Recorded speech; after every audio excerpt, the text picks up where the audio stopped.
Something huge is brewing for the Colorado Avalanche, as we have now officially heard from Chris MacFarland and Joe Sakic in the postseason press conference after a heartbreaking end to the 2025 season in a first-round exit in the Stanley Cup playoffs, losing to the Dallas Stars in Game 7.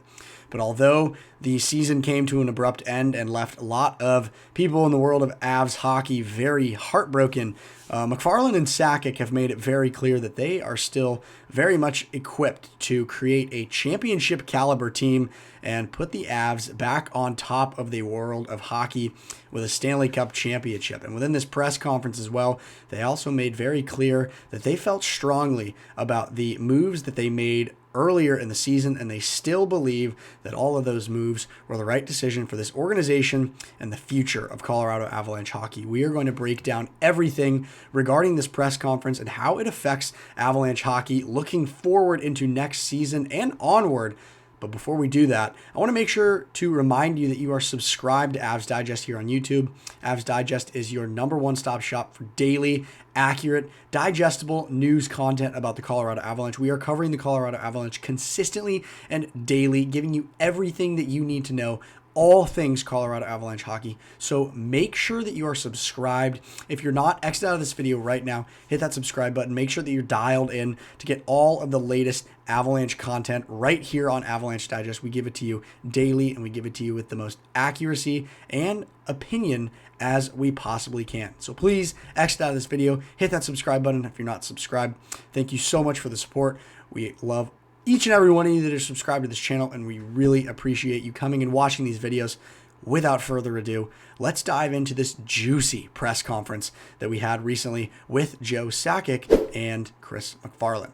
Now, the biggest quote that has been a huge talking point around this press conference and is what has Avs fans fired up and hopeful for what's to come in the near future is Joe Sakic was asked if he thinks the window for another Stanley Cup is closing, if he thinks that the chance to win another one after the one that was won in 2022 is going to happen. And Joe Sakic's answer was textbook.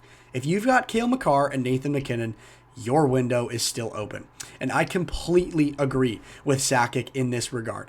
Obviously, things didn't go the way that Avs fans expected this season. The hope was that the Avs were going to be able to get out of the first round because, let's face it, the Avs and the Stars, probably one of the best two teams in the West in the playoffs as far as the 8 teams in the Western Conference side of the playoffs was this season. It seems as if whatever team was able to get out of that, what was going to be a juggernaut of a series, which it was. It went to 7 games. It was a bloodbath of a series. It seems that whatever team was able to get out of that series is going to go to the Cup. I think that the Stars are going to be the Western Conference representative in the Stanley Cup this year. They just played their first game of the second round against Winnipeg tonight, and they handled Winnipeg with ease in Winnipeg behind the white wall. So they now have a 1-0 series lead. But that's not what we're talking about right now. What's important here is even though the Avs had an unfortunate, heartbreaking end to their season, MacKinnon and Makar are still healthy, high caliber, best in the world hockey players, and they are going to be playing like this for the next few years to come, 3, 4, 5, maybe even 6 years. So the point being here is we have high quality hockey players, which is going to caliber into high caliber hockey for a long time in the future.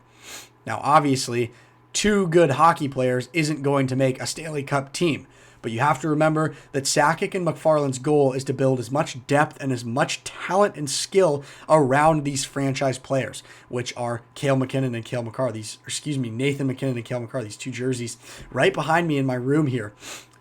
The fact that these 2 players are still extremely important and vital to this roster and have an elite amount of skill that they can offer to this Colorado Avalanche team is huge for the Avs. So the window is still very much open for the Colorado Avalanche to continue to utilize the depth that they built in the moves that they made this offseason, picking up people like Brock Nelson, Charlie Coyle, Marty Necas, Jack Drury, Eric Johnson. Their goalie tandem has depth now. Mackenzie Blackwood, Scott Wedgwood, even Trent Miner, who plays in the AHL for the Colorado Eagles. There's so much depth up and down on this Colorado Avalanche team, and Joe Sakic and Chris MacFarland are fully prepared and aware of the fact that they are going to build around this depth and that the window is still wide open to bring another championship back home to the Mile High City.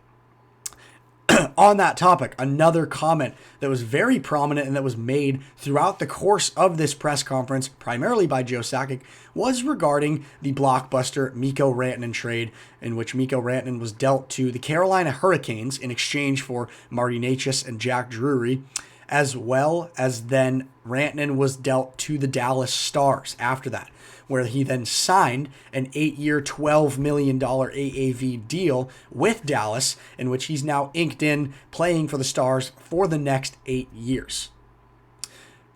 The way that the series ended for the Avs was you could not write a more heartbreaking script, and everybody knows that. If you're an Avs fan, you've been loathing at this loss for the last few days.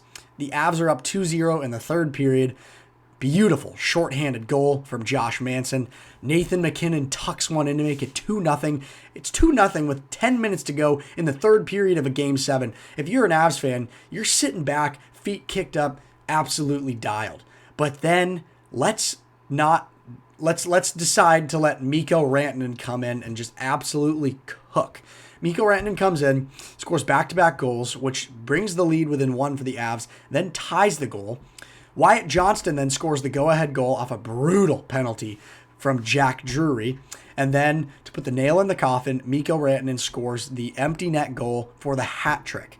So, essentially, a comeback win with a Miko Rantanen hat trick is the nail in the coffin. And because of that, in this press conference, Sakic and MacFarland were asked, do you look back on this deal and do you now regret what you did because of the fact that you were basically just put to death in the playoffs by your former franchise player that you decided to trade away? And the answer from Sakic and MacFarland, which I'm a fan of actually, is high-paying 3 different guys is not going to get it done. It is not going to win you championships.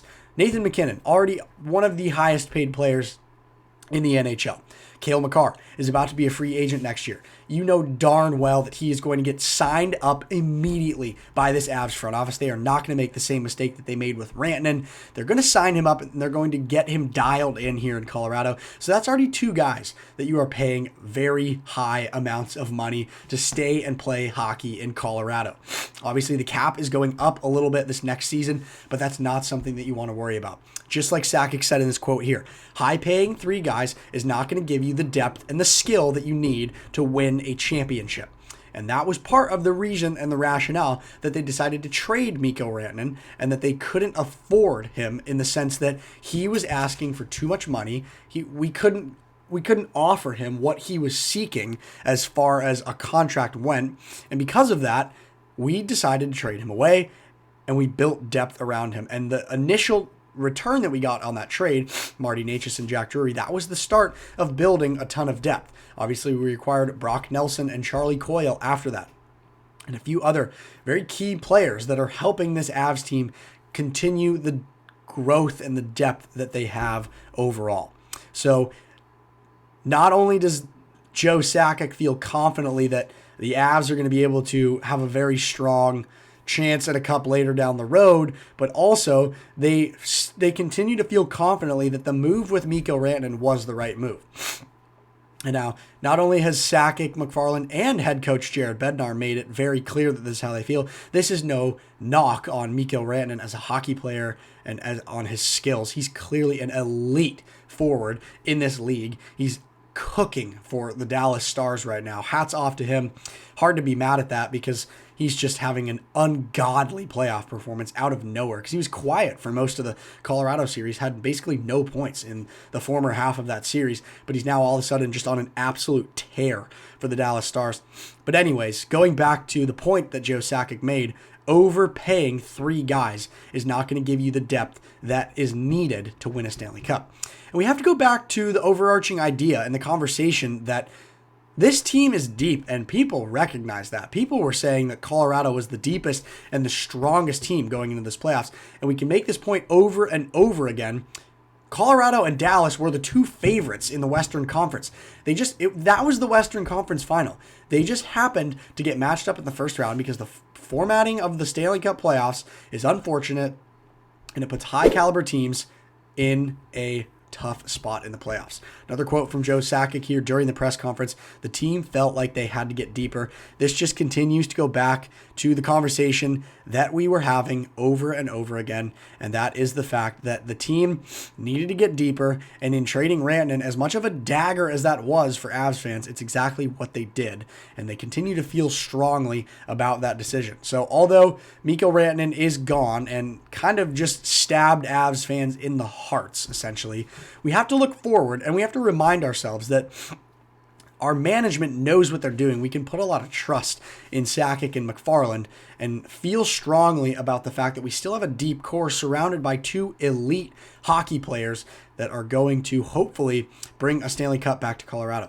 Another interesting thing to remember is, if you remember the first two Stanley Cups for this Colorado Avalanche franchise in 96 and 01, those are 5-6 years spread apart. We won the Stanley Cup in 2022. It's now 2025. We're obviously not winning it this year. We just got eliminated.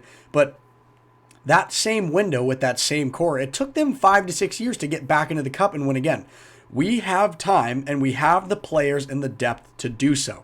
So the front office for the Avs is feeling confident and feeling strongly about this roster looking forward. It's all about building the depth and continuing to thrive around our elite players in Nathan MacKinnon and Cale Makar. So as we said earlier, something huge is brewing for this Colorado Avalanche team. It's going to take some patience and some time to see it come to fruition, but management knows what they're doing. And in keeping head coach Jared Bednar, the Avs are cooking something up in the near future, and Avs fans are fired up to see what happens in the near future for Colorado hockey.